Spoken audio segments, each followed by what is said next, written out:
আসেন, রমাদানে আমি একটা কথা বলি, জাকাত, যাদের জাকাত আছে, নিসাব পরিমাণ সম্পত্তি হয়েছে, রমজানে জাকাত দিয়ে দিবেন। জাকাত নিয়ে টালবাহানা করবেন না, আল্লাহর ওয়াস্তে জাকাত দিয়ে দেন। জাকাত হচ্ছে আপনার সম্পদে গরিবের হক। অন্যের হক নষ্ট করলে এই শাস্তি আল্লাহ পাক এমন ভাবে দিবেন, ওই সম্পদটাকে আল্লাহ পাক গলাবেন, গলিয়ে কপালে গালে পিঠে লাগিয়ে দিবেন এবং একটা সাপের আকৃতি দিবেন। এই সাপ গলায় ঝুলে থাকবে এবং কপালে ঠোকর দিবে। বলেন নাউযুবিল্লাহ। দিয়ে দেন। জাকাত ইসলামিক অর্থনীতির মূল ভিত্তি। জাকাত না থাকলে ইসলামিক ইকোনমিক টিকবে না। ইসলামিক ইকোনমিক্স এর মূল বেস হচ্ছে জাকাত এবং সাদাকা এবং বিজনেস, ব্যবসা। এগুলো নিয়ে পড়াশোনা করেন। আমি মাহফিলে এত ডিটেলস বলতে পারি না।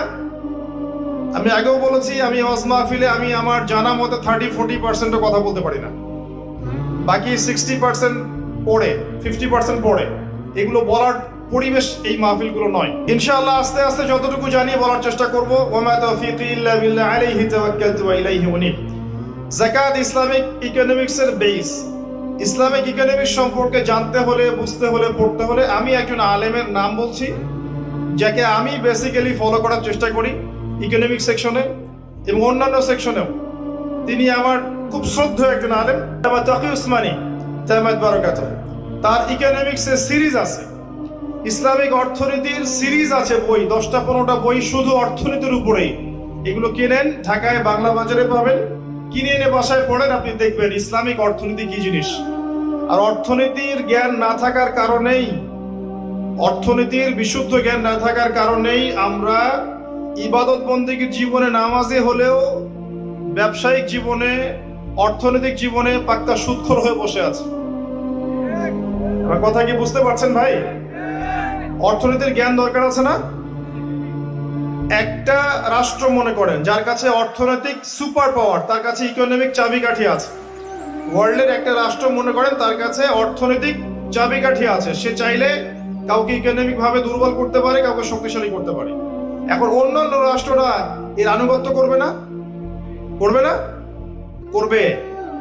অর্থনীতি মূল ভিত্তি। নবী সাল্লাল্লাহু আলাইহি ওয়াসাল্লাম মদিনায় হিজরত করে যখন মদিনা সনদ তৈরি করলেন, সাহাবীদের মধ্যে ভ্রাতৃত্বের বন্ধন স্থাপন করলেন, ইহুদিদের সাথে চুক্তি করলেন, মসজিদ নববী নির্মাণ করলেন, এরপরে তিনি প্রথম যেখানে ফোকাস করেছেন সেটা হলো মুসলিমদের অর্থনীতি সমৃদ্ধ করার কাজে।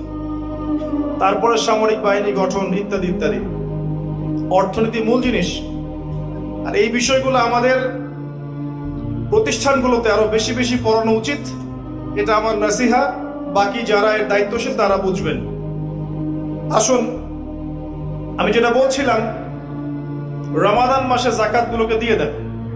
এটা আপনার সম্পদে গরিবের হক। জাকাত ইসলামিক সমাজে সাম্য নিয়ে আসবে। গরিব না খেয়ে মারা যাবে না। আপনার সম্পদে ওর হক আছে, ওই হকটা না দিয়ে আপনি মৃত্যুবরণ করেন না, আল্লাহর ওয়াস্তে।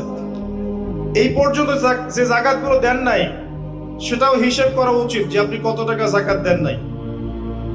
আল্লাহ পাকের কাছে ইস্তেগফার করা উচিত যে আল্লাহ, আমার 20 বছর আগ থেকে জাকাত ফরজ হয়েছে, আমি জাকাত এখনো দেইনি, আল্লাহ আমাকে মাফ করো। যদি সম্ভব হয় টাকাগুলো দিয়ে দিয়েন। আল্লাহ পাক তৌফিক দান করুন, দোয়া করি আমি। রমজান মাসে বেশি থেকে বেশি তাসবিহ তাহলিল করবেন। বেশি বেশি সময় নষ্ট করবেন না। হয়তো ফেসবুকে কমেন্ট করতে গিয়ে, পোস্ট দিতে গিয়ে হয়তো সময় নষ্ট করবেন। এগুলোর কোনো ফায়দা নাই। এগুলোর খুব একটা ফায়দা নাই। বাস্তবিক মাঠে ময়দানে যারা কাজ করে এদের মধ্যে ফায়দা আছে। মুসলিমরা মাঠে কাজ করবে, মাঠে। এখন যারা মাঠে কাজ করছে তারা ফেসবুকে এত শোডাউন করে না, এত আইওয়াশ করে না। আপনি কি আজকে জানতে পেরেছেন যে বাংলাদেশে কতজন মানুষ খ্রিস্টান হয়েছে? জেনেছেন? আপনি কি আজকে জানতে পেরেছেন যে বাংলাদেশে কতজন মানুষ কাদিয়ানি হয়েছে? জেনেছেন? আপনি কি আজকে জানতে পেরেছেন যে বাংলাদেশে কতজন মানুষ আহলে কোরআন হয়েছে এবং শিয়া হয়ে গেছে? আপনি কি জানতে পেরেছেন? যারা এই কাজগুলো করছে বা করে তারা এত শোডাউন করে না। আর আমরা কাজের চেয়ে শোডাউনে বেশি অভ্যস্ত। আল্লাহ পাক আমাদেরকে বোঝার তৌফিক দান করুন।